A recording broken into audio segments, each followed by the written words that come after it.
सुल्तान नया धर्म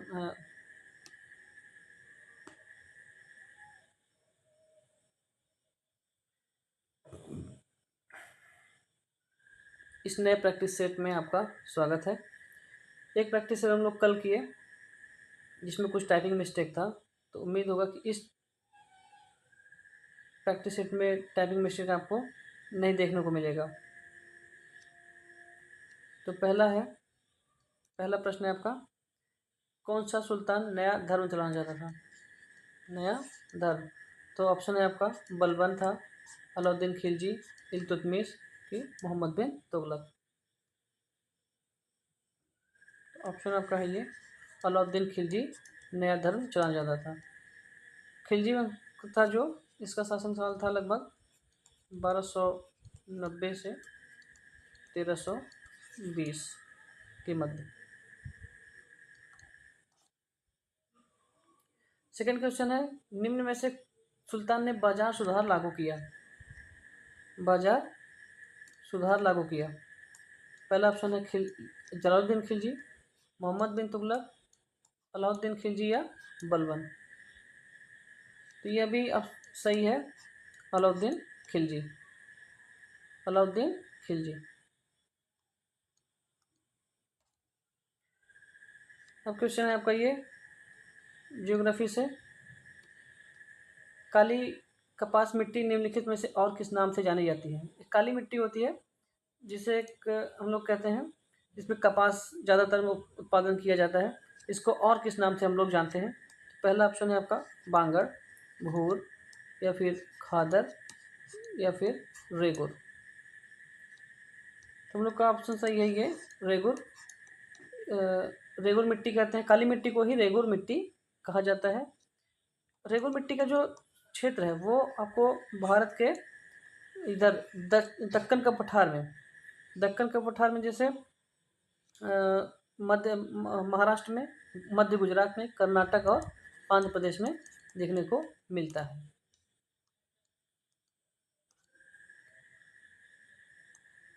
मानव शरीर में मात्रा में पाया जाने वाला सबसे ज़्यादा तत्व कौन सा है? इसमें है आपका ऑप्शन ए है लोहा, बी है फास्फोरस, डी है सोडियम, डी है कैल्शियम। वैसे तो गूगल करने में पता चलता है कि सबसे ज़्यादा मिलता है क्या? ऑक्सीजन। लेकिन जो घटना चक्र जहाँ से क्वेश्चन लिया गया है वो है, वहाँ पे इसको दिया हुआ है सोडियम।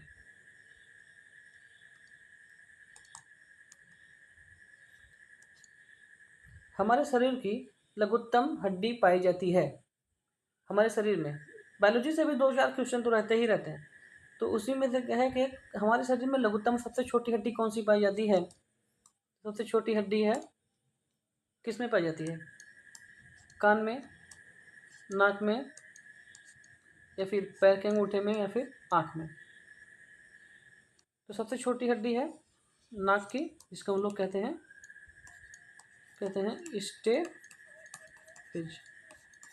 स्टेपिज कहते हैं। और सबसे बड़ी हड्डी कहाँ की होती है? सबसे बड़ी हड्डी होती है कहाँ पे? तो जांघ की, जिसको हम लोग कहते हैं फीमर। क्या कहते हैं? फीमर।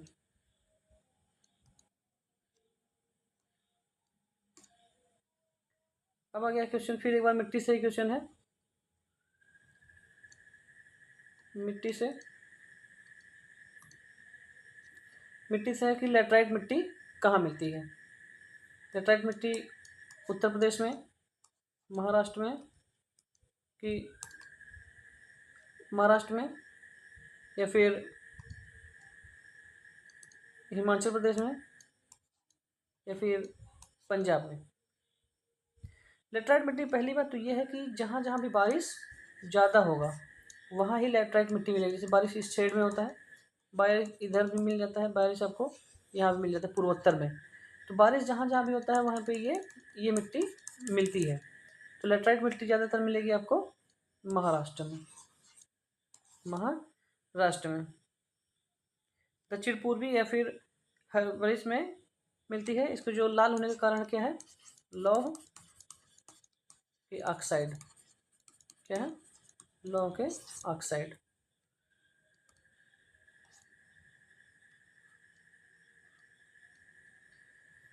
भारत के निम्नलिखित में से राज्यों में पवन ऊर्जा के विकास की संभावनाएं अधिक है। भारत में ऐसा कौन सा राज्य जहाँ पे पवन ऊर्जा अधिक है, पवन ऊर्जा जिससे पवन से ऊर्जा मिलती है? तो आपके ऑप्शन है पहला उत्तर प्रदेश, झारखंड, बिहार, तमिलनाडु, गुजरात एवं राजस्थान एवं उड़ीसा। तो ऑप्शन सही है आपका तमिलनाडु और गुजरात। तमिलनाडु और गुजरात में पवन ऊर्जा की सबसे ज़्यादा संभावनाएं पाई जाती हैं। दस्तेलुत अवस्थित है। दस्तेलुत है क्या ये? पहली बात तो दस्तेलुत है क्या ये? दस्तेलुत क्या है ये? दस्तेलुत एक पठार है। दस्तेलुत एक पठार है जो हम लोग को कहाँ मिलता है? ये ऑप्शन में दिया हुआ है, ईरान, कीनिया, लीबिया, नाइजीरिया। तो ये मिलता है हम लोग को कहाँ पे सबसे ज़्यादा? सबसे ज़्यादा नहीं, सॉरी, यह मिलता है हम लोग को, दस्तेलुत मिलता है ईरान में। अभी भारत में भी कुछ पठार आपको देखने को मिलेंगे, जैसे दक्कन का पठार, दक्कन, फिर आपको ये मेघालय का पठार, छोटा नागपुर पठार, छोटा नागपुर का पठार, फिर आपको ऐसे ही मिल जाएंगे आपको कौन से,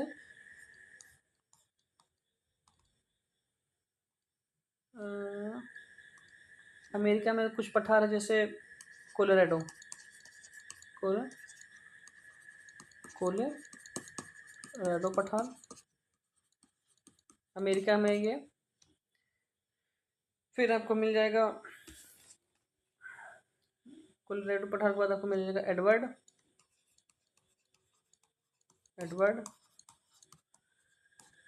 पठार। इस ये दोनों कहाँ पे है? ये अमेरिका में है।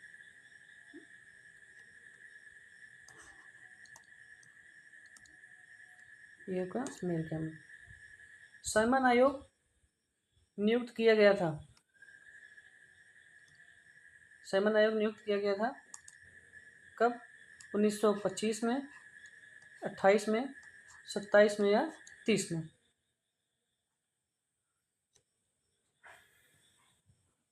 साइमन आयोग कब गठित किया गया था? क्योंकि मॉडर्न इंडिया से तो 2-4 क्वेश्चन तो रहना ही रहना है। साइमन आयोग आपका कब गठन किया गया था? साइमन आयोग आपका गठन किया गया था 1927 में। कब किया गया था? 1927 में गठित की गई थी। और 1930 में ही क्या चला था? सविनय अवज्ञा आंदोलन। फिर सविनय अवज्ञा आंदोलन चला था आपका, जो कौन चलाया था? ये भी गांधी जी ही चलाया था। साइमन आयोग उद्देश्य क्या था? उद्देश्य था समीक्षा करना। उद्देश्य था इसका क्या? समीक्षा। जो 1919 का एक्ट था, 1919 का अधिनियम था, उसकी समीक्षा करना और उसका रिपोर्ट गवर्नमेंट को देना।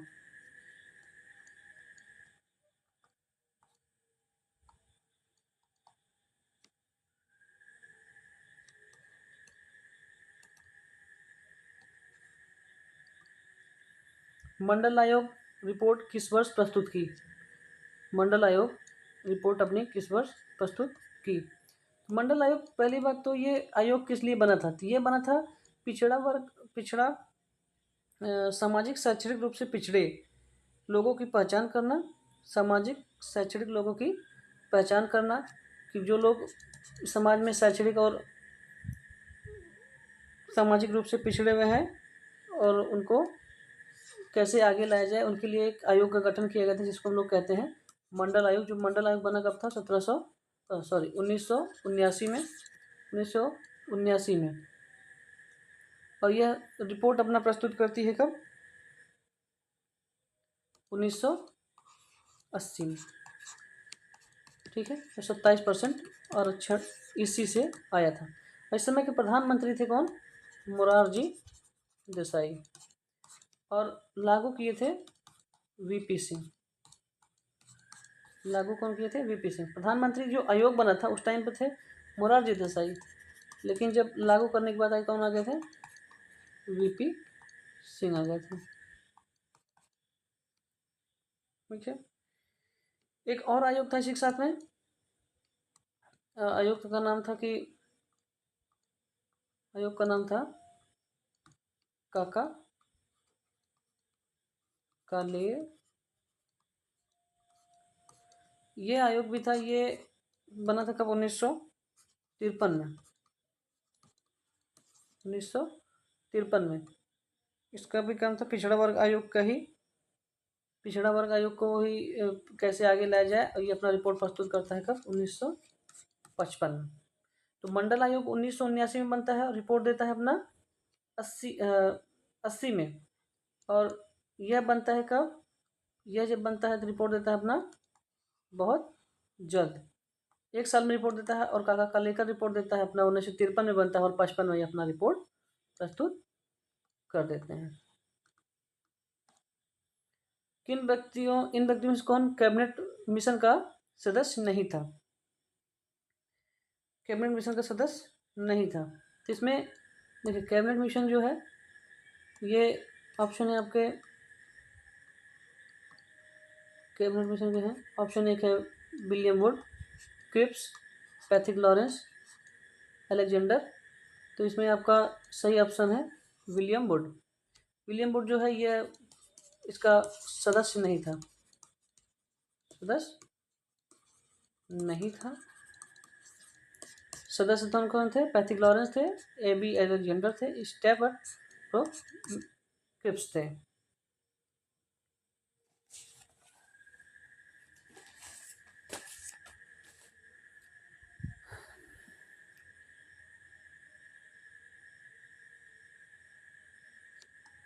नेक्स्ट क्वेश्चन, यमुना एक्सप्रेसवे है, यमुना एक्सप्रेसवे कहाँ से कहाँ तक है? तो यमुना एक्सप्रेस पहला ऑप्शन है ग्रेटर नोएडा से नोएडा तक, ग्रेटर नोएडा से आगरा तक, आगरा से लखनऊ तक, या फिर आगरा से इलाहाबाद तक। तो ये था ग्रेटर नोएडा जो है, ये है आपका ग्रेटर नोएडा से आगरा तक, ग्रेटर नोएडा से आगरा तक। ये बनवाया कौन था? ये बनवाई थी बहन मायावती जी, एक बार मुख्यमंत्री हुआ करती थी, उन्होंने इस चीज़ को बनवाया हुआ था, Yamuna express way. Yamuna express way सबसे बड़ा जो हाईवे है देश का, सबसे लंबा राजमार्ग कौन सा है? NH-44। सबसे बड़ा हाईवे कौन सा है? NH-44। क्रिप्स। अब नेक्स्ट क्वेश्चन हम लोग का, किसकी दृष्टि में क्रिप्स प्रस्ताव एक टूटे हुए बैंक के नाम एवं उत्तर दिनांकित चेक है? ये किसने कहा था? ये बात किसने कहा था? तो ये कहा था गांधी जी ने, नेहरू जी ने, या फिर कृपलानी ने, या फिर जयप्रकाश नारायण ने। इसको कहा था, ये अपने गांधी जी ने कहा था, और गांधी जी ने इसको कहा था। और गांधी जी इसको कौन बोला था? इसको गांधी कहा था कि कृषि प्रस्ताव एक टूटते हुए बैंक के नाम एवं उत्तर दिनांकित चेक है, क्योंकि कृषि प्रस्ताव जो था ना, ये था कि जो सेकेंड वर्ल्ड वार था, सेकेंड वर्ल्ड वार, इसमें अंग्रेज चाहते थे कि जो भारतीय हैं वो इनका सहयोग करें, किसमें? दूसरे विश्व युद्ध में, दूसरे विश्व युद्ध में। भारत में क्रिप्स मिशन किस वर्ष आया? भारत में क्रिप्स मिशन किस वर्ष आया? तो आपके ऑप्शन है 1940 में, 1944 में, 1942 में, 1946 में। बाद में क्रिप्स मिशन, जो कि इसके पहले एक सवाल था जिसमें क्रिप्स मिशन के सदस्यों के बारे में पूछा था, सदस्य कौन नहीं थे ये पूछा। तो अभी पूछा है ये कि 1900 किस सन में ये आया था? तो आपके ऑप्शन सही है कौन सा? ये वाला 1942 में, 1942 में। तो जैसे 1942 में आया, क्रिप्स मिशन। तो फिर आता है आपको ये कैबिनेट मिशन आता है, कब? 1946 में। एक होता है पूना पैक्ट, गांधी जी और किसके बीच? ये होता है 24 सितंबर 1932 में। क्रिप्स मिशन आता है भारत 1942 में। उसके पहले एक सदस्य वाला क्वेश्चन था जिसमें सारे सदस्य जो थे, जिसमें एक विलियम वुड करके था सदस्य नहीं था। और कैबिनेट मिशन 1946 में, पूना पैक्ट 1932 में, चंपारण 1917 में, सविनय अवज्ञा आंदोलन 1930 में, ठीक है, साइमन कमीशन 1927 में। ये सब सारे क्वेश्चन। देखिए अभी वीडियो में थोड़ी रिदम, मतलब इतना कंटिन्यूटी तो नहीं दिख रही है, तो ऐसा नहीं है। और आगे में जितने भी प्रैक्टिस सेट बनेंगे उसमें धीरे धीरे सुधार होते चला जाएगा, क्योंकि इसके पहले कभी ऑनलाइन पढ़ाने का या पढ़ाना नहीं है, पढ़ा तो रहे ही नहीं, तो अभी अनुभव इतना नहीं है। तो ये मेरा एक या तीसरा या चौथा वीडियो है, तो इतना अनुभव नहीं है, तो इसलिए अभी वीडियो को धीरे धीरे धीरे धीरे करके ठीक हो जाए, क्योंकि पढ़ाते तो लगभग 1-1.5 साल हो गया। सामने पढ़ाना और ऑनलाइन पढ़ाने में थोड़ा सा फ़र्क है। फ़र्क ये भी है थोड़ा सिस्टम का भी, क्योंकि ये मोबाइल से सब कुछ पढ़ाया जा रहा है, तो इसमें कभी टाइप में गड़बड़ी हो जा रही है, कभी टाइपिंग में कुछ हो जा रहा है। तो आगे से धीरे धीरे करके जैसे जैसे होगा फिर वो धीरे धीरे सुधार किया जाएगा। और ये प्रैक्टिस सेट मैंने कल भी कहा था, ये प्रैक्टिस सेट मैं जैसे अगर कोई 10 लोग भी देखते हैं उनका भी फ़ायदा होगा, या नहीं भी हो कुछ ना कुछ तो, क्योंकि क्वेश्चन तो यही से बनते हैं। मैं अपने लिए भी ये प्रैक्टिस सेट खुद बनाता हूँ। पहले प्रैक्टिस सेट मैं ये खुद करता हूँ, अपना प्रैक्टिस सेट खुद ये करता हूँ। उसके बाद ये प्रैक्टिस सेट मैं आपको करवाता हूँ, या फिर जैसे अभी लास्ट प्रैक्टिस सेट में लगभग 35 लोग देखे हों। हो सकता है कि मान लेते हैं हम कि एक लोग अगर 3 बार देखा तो 10 लोग भी देखे हैं। 10 लोग भी बहुत हैं, क्योंकि 10 लोग ऐसे हैं जो देखे होंगे।